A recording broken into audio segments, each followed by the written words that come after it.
Hi, this is Jerry with ilovervlife. I've been looking for a product like this for some time to test and use in our RV travels. It is a battery generator and it's a 100-watt solar panel, a portable 100-watt solar panel. This product was sent to us to review by BigBlue. It's a 500-watt battery generator, and then I have a portable 100-watt solar panel that we'll be testing as well, and I look forward to sharing this with you and how we'll be using it in our RV travel.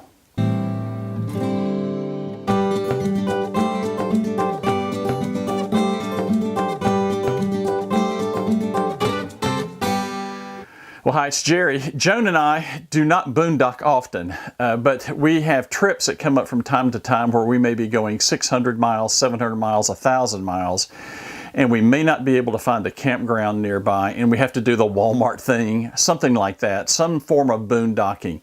When we bought our fifth wheel, we had no plans to do boondocking. So we have a residential refrigerator. I've shown that in a number of videos in the past. And we have a large battery bank that will run that refrigerator for 2 or 3 days. But that battery bank is dedicated to the refrigerator, and for good reason. We don't want the refrigerator not to work.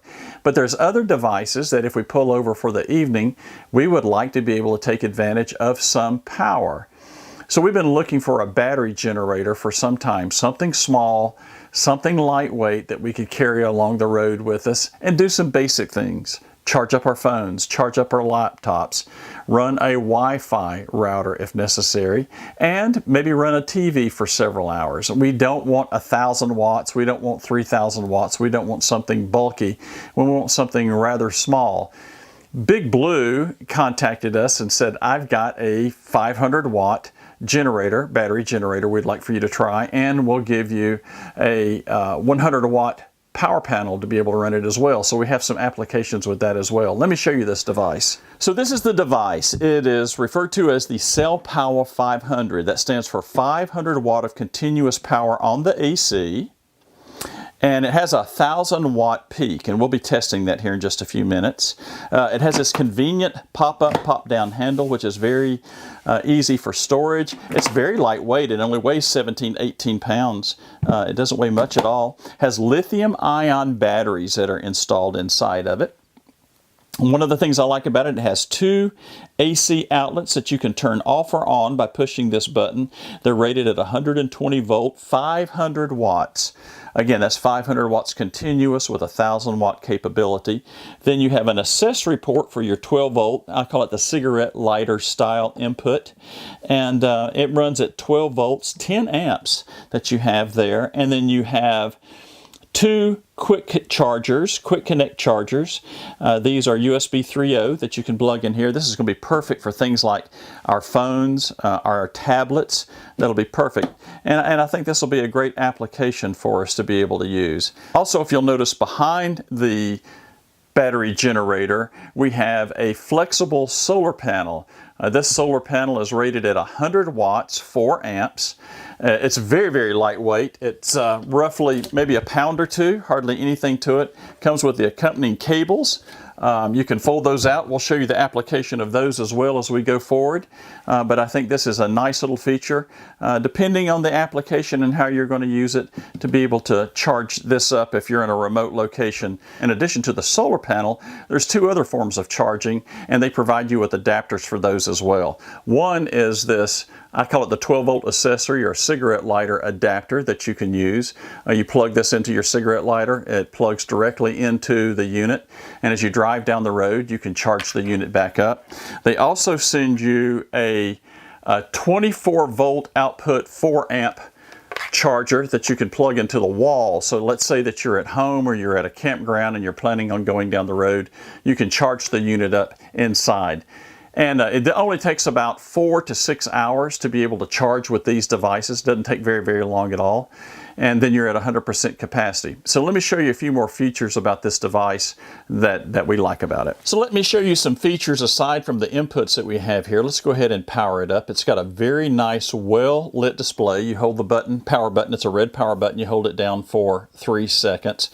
The first thing that we'll see is that this is sitting at 100% capacity. It came to us with 60%, and we plugged it into the AC outlet with the adapter that was provided. Let it sit for a couple hours. It charged it up to 100.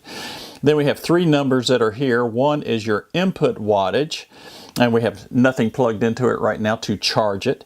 That's more important when you're placing it with your solar panels to make sure that you're maximizing your solar panels in the sunlight. And then this is a very important number here. This is your output watts, and we'll be showing you some devices as we use that as well.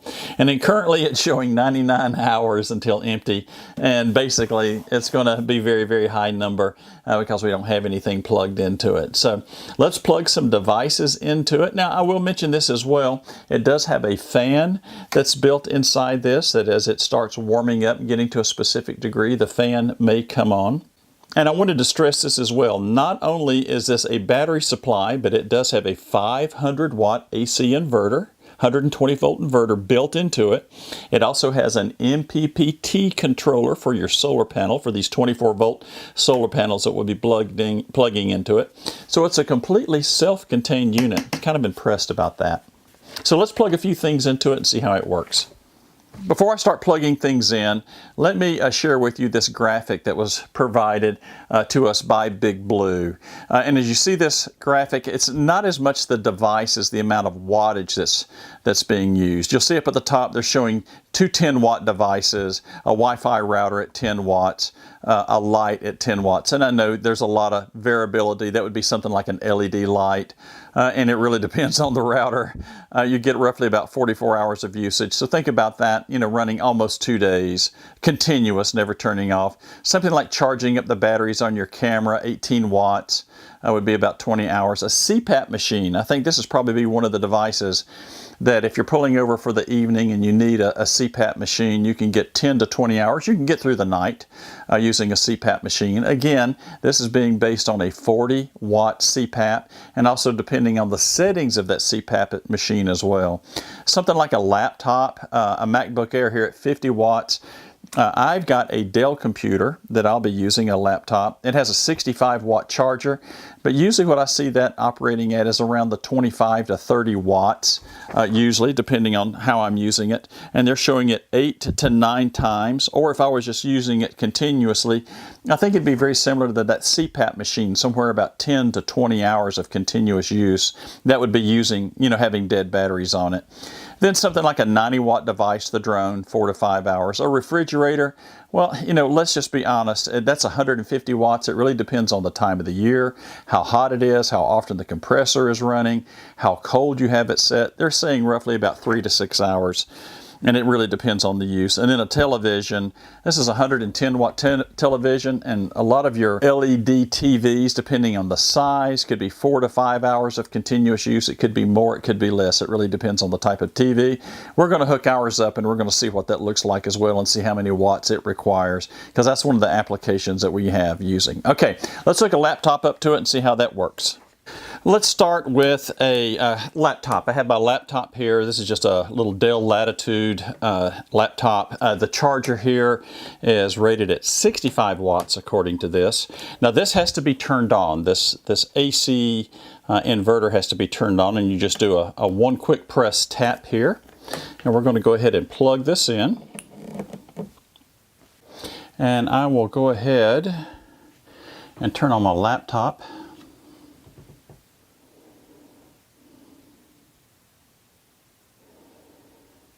And we're starting to see some of the charge voltage occur here on the laptop. And the draw is pretty minimal, it looks like so far. If you'll notice the hours, if you can see this here in the video. So we booted up. I'll go ahead and start accessing a few things here. We'll go ahead and open up the browser. Okay, so even with that, I'm still only showing that I'm needing about 26 to 27 watts. And that's not a whole lot when you start looking at the power requirements for something like this. All right, let's try a few other things. All right, next thing that I want to show is what the power requirements are for something like an iPad. We'll go ahead and plug this into the quick charge. I'll use the highest power requirement. This is the latest iPad that we have here. I'll go ahead and plug it in here to charge up, and we're seeing a whopping 8 watts of power. So, you know, given something like this, we could probably charge our iPad, oh my goodness, I don't know, maybe 10, 15 times plus. It just really depends on that iPad, but maybe even more than that. So that's the iPad. I have a iPhone 11. Let's see what it's going to take. Even less than that. It's only taking about 5 watts to charge it. So the output is teeny, teeny, teeny. So we could charge our cell phones up dozens of times on something like this. All right, let's get to a few more practical applications of how we plan on using this, and that's what I'm most excited about. This is one of the applications that I'm most excited about. When Joan and I travel, especially if we're going to be on the road 6-7 hours, something like that, we'll always pull over about mid-trip and fix us lunch. We'll fix a cold lunch or something like that that we'll be using.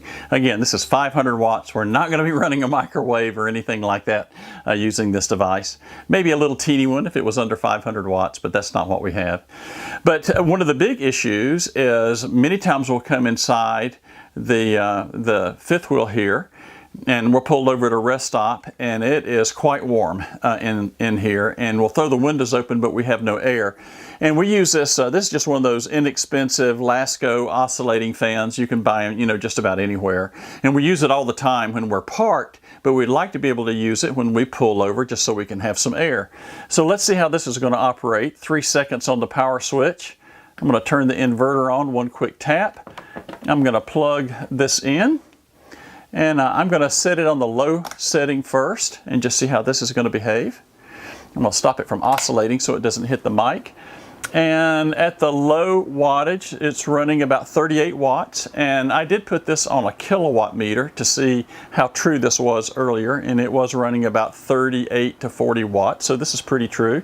And then sitting here just running on this low setting, it says it's going to last roughly about 12 hours according to the meter.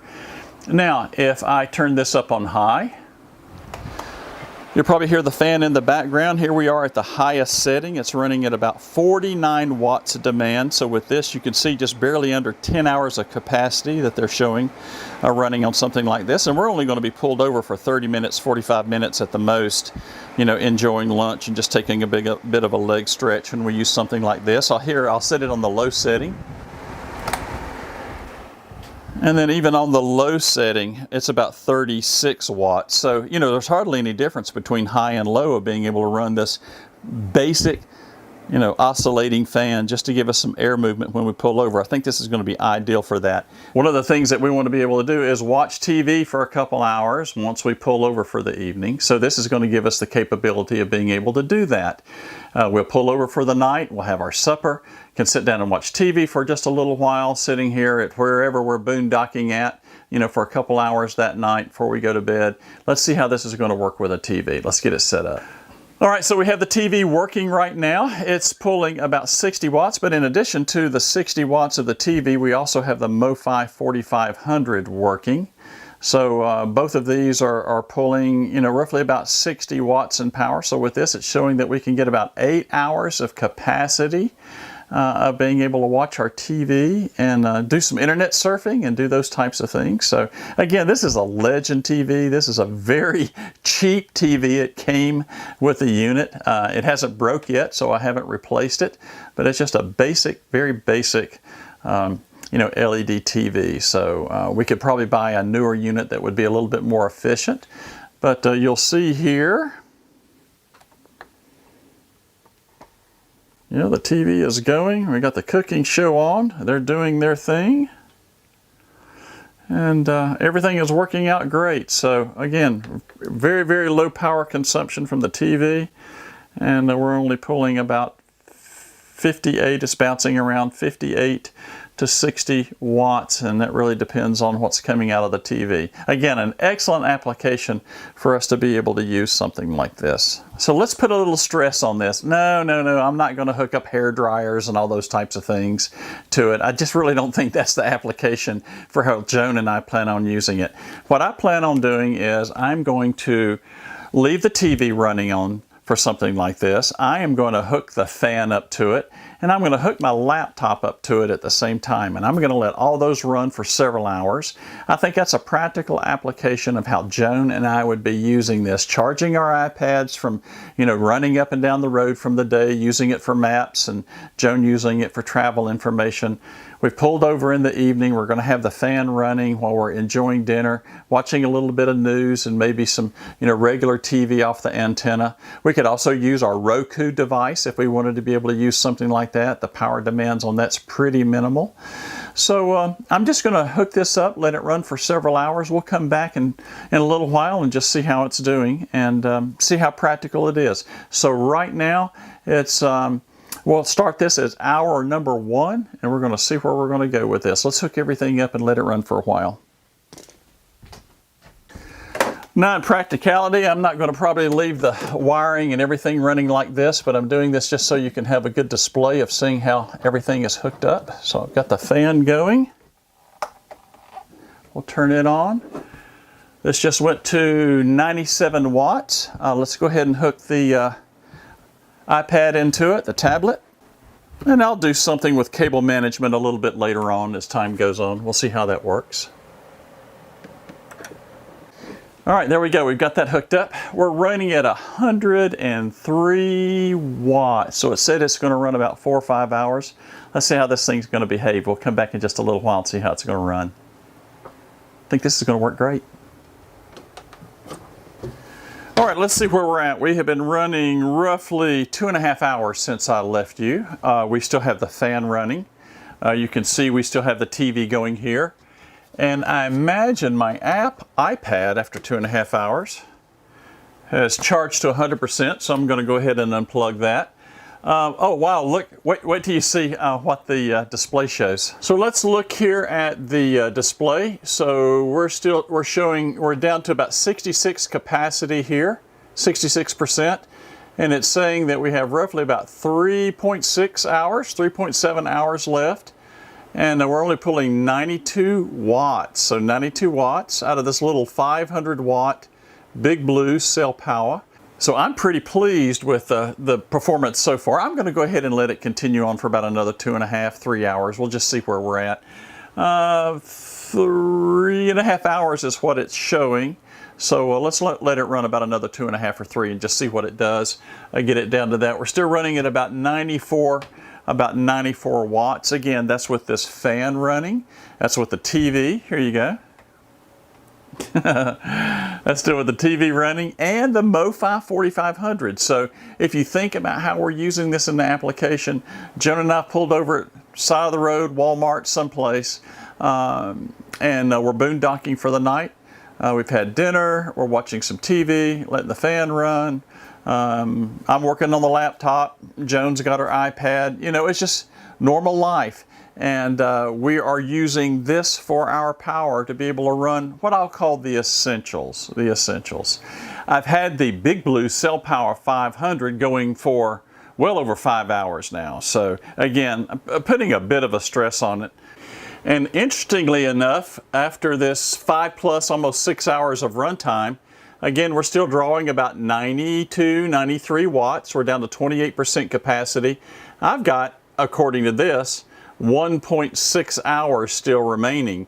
So this is, and then again, all this is being run through the inverter, which is going to take more power to be able to do that versus taking just one of these 12-volt voltages and running that. So I'm pretty pleased with the results. Let's go outside and test the 100-watt solar panel. I'm going to show the charge rate using the power station as well. Now here's one of the added benefits about this. It's really a simple system. It's very easy to use.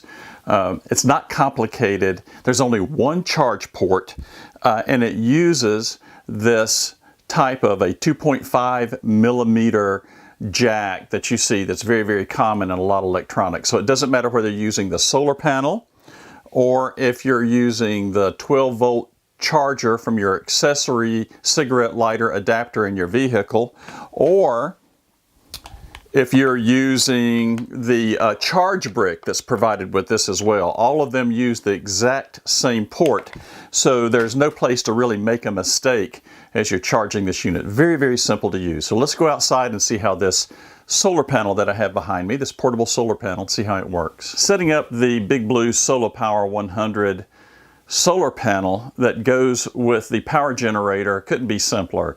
Again, it just barely weighs over a pound. Flexible solar panels. It has these convenient legs on the back that snap loose, and you can set it at a proper angle for the sun. Again, we are in November sun. It's a bit hazy today, so I don't think I'm going to get a full 100 watts out of this, but we'll give it the benefit of a doubt. Again, it's not going to be the failure of the solar panel, it's just the environment that we're in.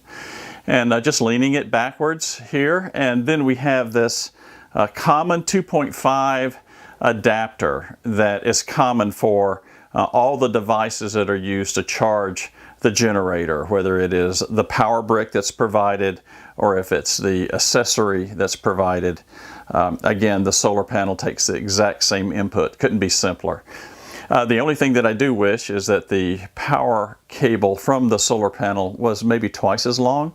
So I will address that with BigBlue. Maybe that's an option of being able to purchase another one, but I think an extra 6 or 7 feet would be very, very helpful, just so that you can optimize the placement of the sun with the panel and then continue to use the unit as well. So I think that would be helpful. Maybe something in the 10 to 12 foot range would be very, very helpful. But again, I think that I can place this in the doorway here and be able to use this. Okay, again, just using this 2.5 millimeter connector. It's common on everything. One input, only place to charge it here using this device.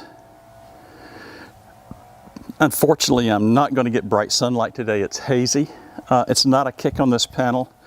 You know, in moderate, you know, if anything, I'll give it a benefit. In this hazy sunlight, it's at least drawing 35 to 40 watts out of a 100 watt panel. If I had a nice bright sunny day, I'm sure I would get much more out of this.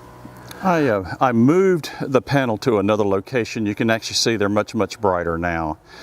I kind of got around some clouds. I really wanted to give this panel the benefit of the doubt and see what it would do in brighter sunlight. So again, you can see there's no shadows on it now, and I'm really getting some good direct sunlight on it.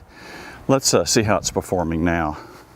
So I'm looking at the dial. I'm getting a good bit of reflection off of it. I hope you can make out the amount. I will read it for you. It is now at 72 watts. So again, it's a bit overcast today. I do have more direct sunlight. I think the panel's performing quite well for actually the bad environment that I have it in. I'm quite pleased with its performance. So again, we're looking at something, you know, just running the panel.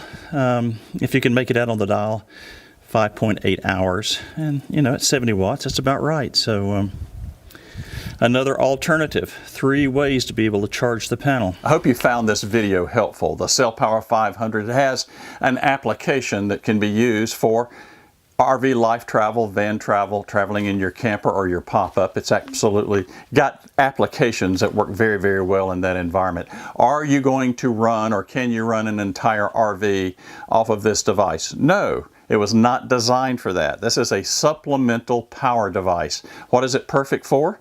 Works great for keeping your laptop charged up for multiple hours.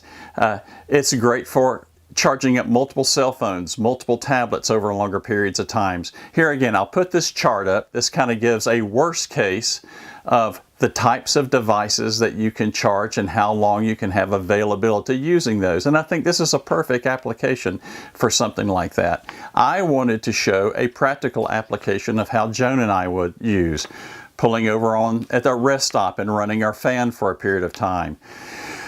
Pulling over in the evening at a Walmart or a rest stop that would allow us to be able to camp overnight, stop overnight, and then being able to run the TV for 5 or 6 hours, running a fan if necessary, run our MoFi 4500 cellular router for 5, 6, 7 hours, all 3 of those devices. And I showed that, I think it was 5.5 hours that we ran it, and I still had roughly a little under 2 hours of capability to continue to be able to use that. A perfect application for what we're using, and that's without any continuous charging going on. I did not want to pull my house batteries down because I have a residential refrigerator over here that I want to keep running, and with the amount of batteries, I've only got about 60 hours of capability before I have to start charging those back up. I have no solar in this RV. So this is a great device that allows us to be able to run multiple devices for short periods of time. But there's another benefit here. I've got 3 methods to be able to charge this. One, once we get to our destination and I do have AC power, I can use the provided charging brick to charge it up for the next day. If I'm at a location where I don't have that, I do have a solar power option that Cellpowa also provides, and that was with the solar panel that I showed you. And again, this is an all-day type charging with bright sunlight, 5, 6, 7 hours that I showed in the application that I was using. Good sunlight, it works very, very well. I was getting, again, on a bit of a hazy day, I was getting roughly about 70 watts out of the panel. Bright sunlight, I suspect that I would get much more power into this. But you're still talking 5 to 6 hours of charging during the day. And if I was in van life and I had low power requirements, then this would be a great device. There's a price point here that we're looking at using something like this instead of paying, you know, $1,000 or $2,000 or $3,000 for the very high-end units. If you have low power demands, again, this is perfect for Joan and my application. If you're a tenter, again, if you're in a small van and you have minimal activity that you need on that, again, even if you're in a van, you can plug this thing into your accessory cigarette lighter style adapter and charge it as you're driving down the road. So again, 3 different types of charging applications that you can use here. But let's look at the price points. If you were to buy this off of, this is November the 24th when I am recording this, November the 24th, so we haven't got to Black Friday yet. This unit, the Cellpowa, is $400, $399.96 off of Amazon. And I will provide links in the description. And if you go to ilovervlife.com in today's blog, you'll have those links as well. And then the solar power panel is selling for $199. Now, that's $2 a watt, but I understand that might be a tad pricey. But again, this is a portable unit. It's very, very flexible. It's very lightweight. So you are, buying up on that. But again, I'm getting this video out before Black Friday, and there are some benefits if you use these links on Black Friday. This unit goes from $399 to $329 for the Cellpowa. And I really think that that's a bargain. Both battery operated, 500 watt inverter with a 1,000 watt peak, all built in. And then, the displays, the battery management system, all of that is completely self-contained. And one thing that I didn't even show, I thought this was helpful as well. If you notice on the back, and if you were using this, let's say in a van or a pop-up or something like that, and you didn't have ample lights. Of course, this is the front of the unit. This actually it's going to be bright. It's going to probably blind. Yeah, I know. There we go. It actually has an LED light built into the back of it as well. So, again, it's really designed to be very, very portable. And I can just think of dozens of the applications as, we were to take it to the beach for the day, going to picnics. We are big time travel baseball followers of our grandson. And I'm just looking forward to the day that we can put this under the big pop-up tent and run all the electronics that we need under the tent, including fans on these hot southeastern United States days. That is going to be just an absolutely gift from above to be able to do something like that. So again, I'll go over the price points again. Go below in our description of today's YouTube video. If you use the link non-Black Friday, it's $399. On Black Friday, it's going to be $329, about a $70 savings.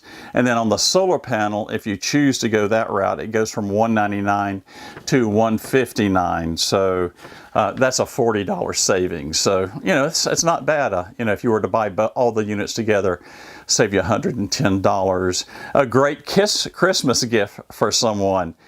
And all the adapters with the Cellpowa500, the brick, the 12-volt accessory charger, handy carrying bag for the individual accessories all comes with it. So we really appreciate having the opportunity from BigBlue to be able to look at this unit and evaluate it. I give it a thumbs up. I think it's very handy. I think from a price point perspective, and I'm really looking forward to showing our use of this as we travel a lot. Finally travel a lot next year, and we'll be using this thing quite often. So throughout next year we'll be kind of giving you reports, showing you how we're using it. Hopefully we get some beach time in there. We're planning on going out west, so we'll have plenty of overnight stays as we do that, so we'll be using that as well. We will be charging it up as we drive down the road, using it at night, charging it up the following day for the next night's use. So I think it's going to be a very, very handy unit. I hope you find these reviews helpful. Again, this was a provided unit to us. We did not pay for this to be able to look at it. But always, when we do our reviews of products, we will not show a product unless we use it. We will not show a product if it fails. And this one, I think, has performed admirably and works really, really well. But it was a provided unit. We did not purchase this. So I hope you found it helpful. We love doing this for our RV traveling community and the I Love RV Life family. Yeah, and of course, we always do this because we love RV life.